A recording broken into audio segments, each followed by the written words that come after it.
Saludos. En la sesión de hoy de Historia intentaremos comprender el proceso que llevó de la Rusia zarista a la constitución del primer Estado socialista del mundo, conocido como la URSS. Para ello nos situamos a principios del siglo XX.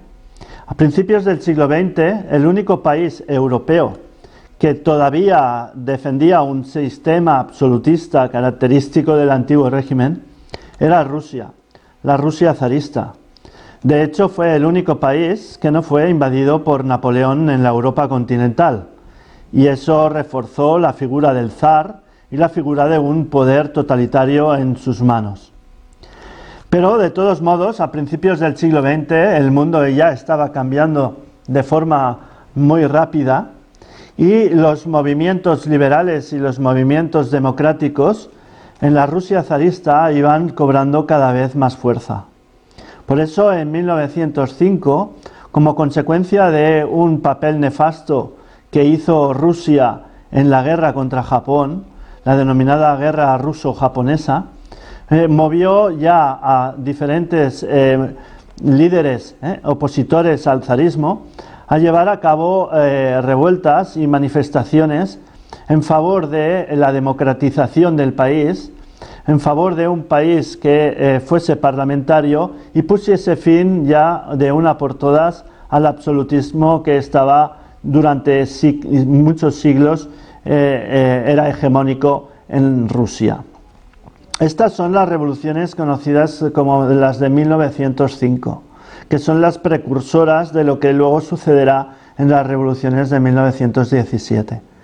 En 1905 cabe destacar el Domingo Sangriento, puesto que estos movimientos revolucionarios y estas manifestaciones de oposición al zarismo que se llevaron a cabo de forma pacífica en la capital de la Rusia zarista, que era San Petersburgo, fueron reprimidas de forma muy violenta, ordenando a los disparos de los soldados sobre los manifestantes y causando más de 1000 muertos. Esto enervó todavía más a la población y llevó a cabo que el zar tuviese que ceder y dar concesiones a los opositores. Otra de las anécdotas importantes dentro de este movimiento revolucionario que ha pasado a ser conocido como el acontecimiento de la insurrección o el motín en el acorazado Potemkin, que de hecho fue motivo de una de las películas del régimen soviético, fue que en un acorazado los marineros se sublevaron y asesinaron y tomaron el control del barco, asesinando a los oficiales. Bien, en 1905 tenemos que recordarlo como la revolución que dio pie al nacimiento de dos elementos importantes que más adelante serán fundamentales para la evolución de Rusia. Uno, la creación de los soviets. Entendemos como soviets los comités de obreros y soldados que se afilian a ideas de corte socialista y son insurrectos y llevan a cabo movimientos contrarios al régimen zarista.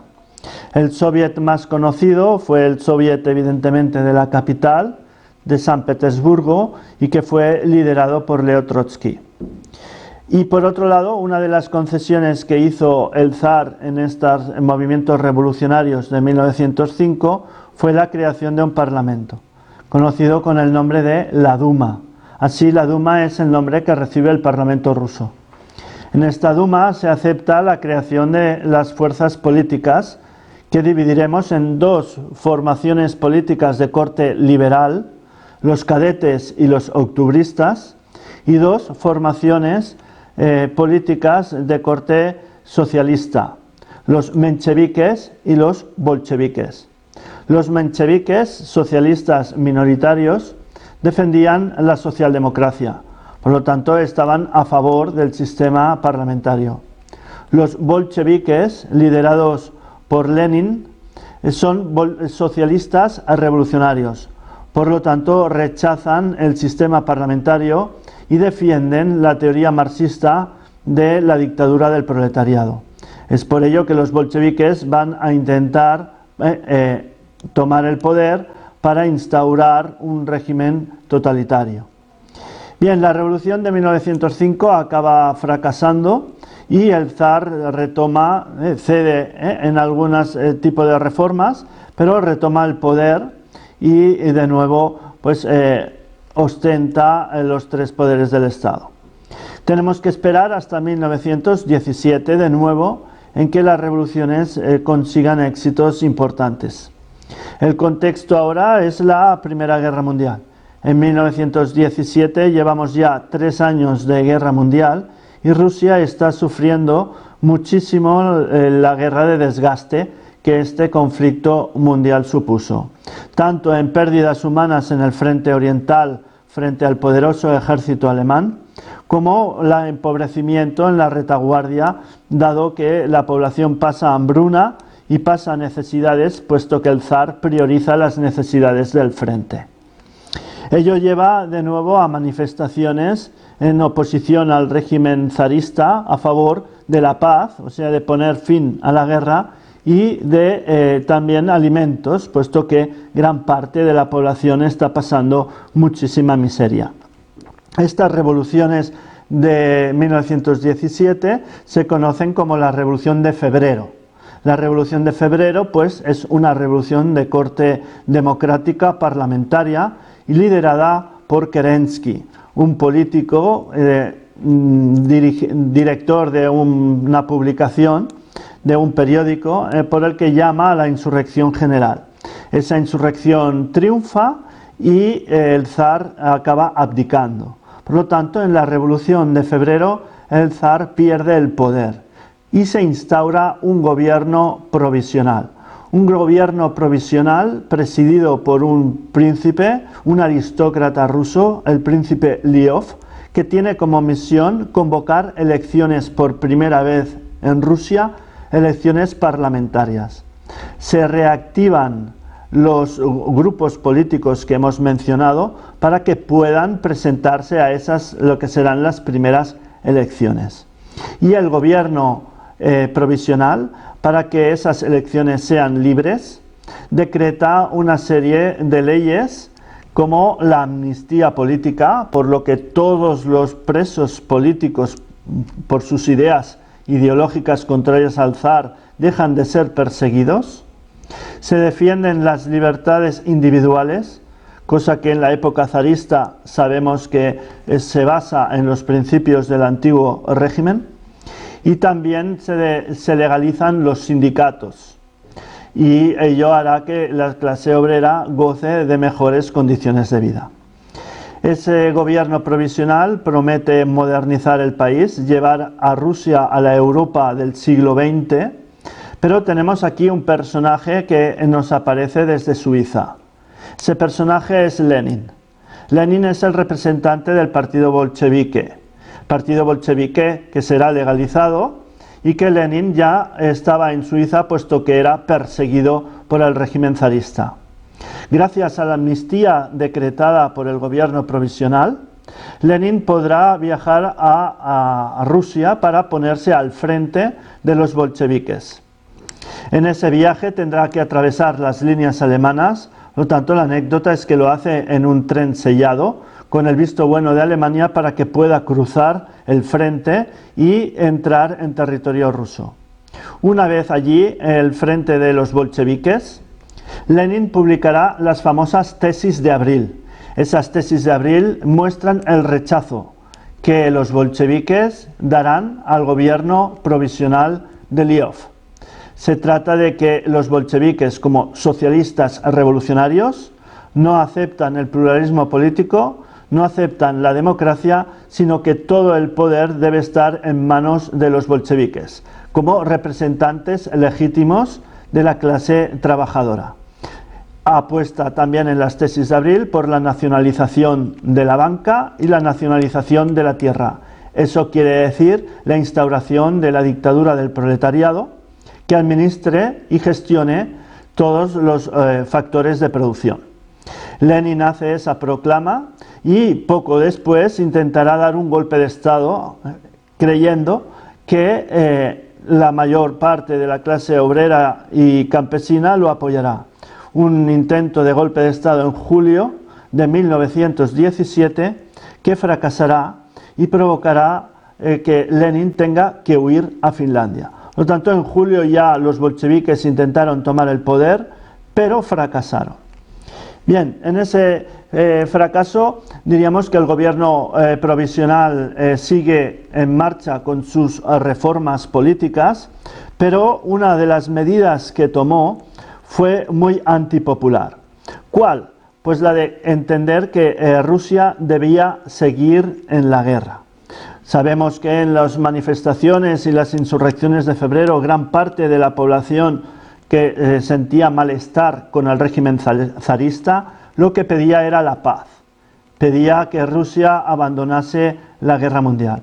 Pero el gobierno provisional entendía que esa guerra sería beneficiosa para el país, puesto que estaba del lado de los países democráticos, como Francia o Gran Bretaña, y eso alinearía a la nueva Rusia liberal junto a las potencias más importantes de Europa.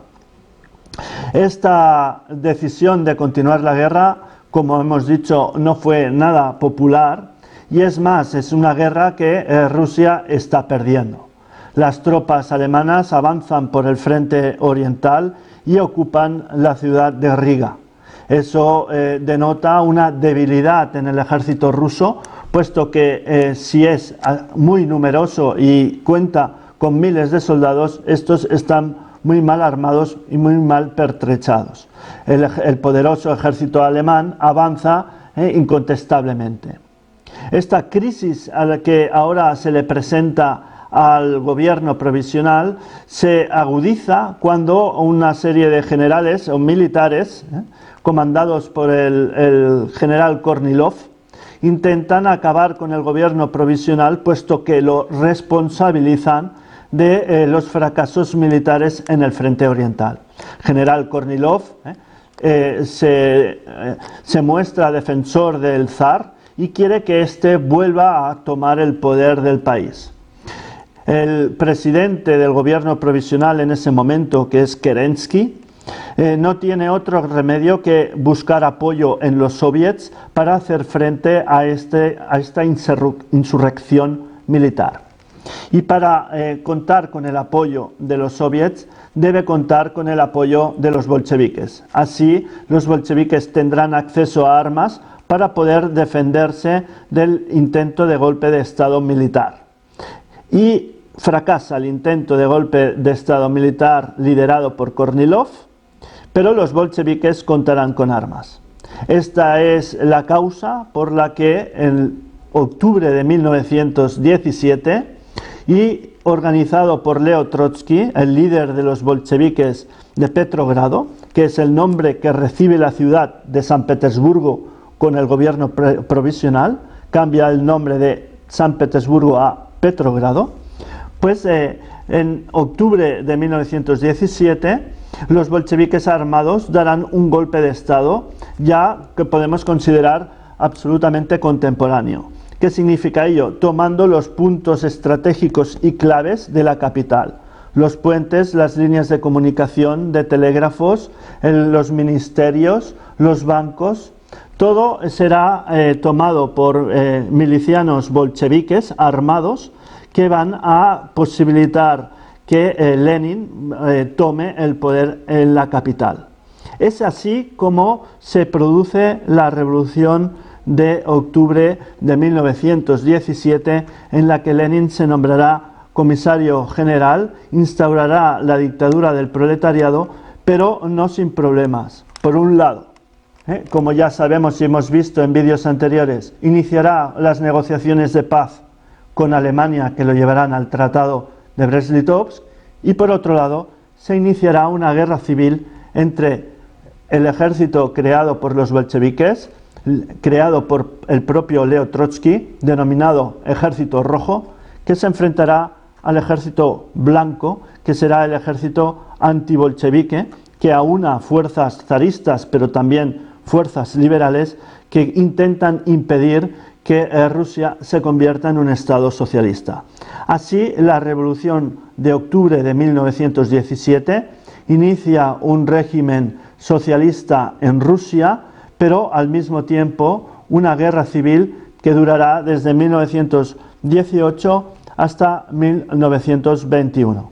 Cuando en 1921 el Ejército Rojo derrote definitivamente al Ejército Blanco, podemos decir que se proclama por primera vez en el mundo un Estado socialista con el nombre de la URSS, Unión de Repúblicas Socialistas Soviéticas.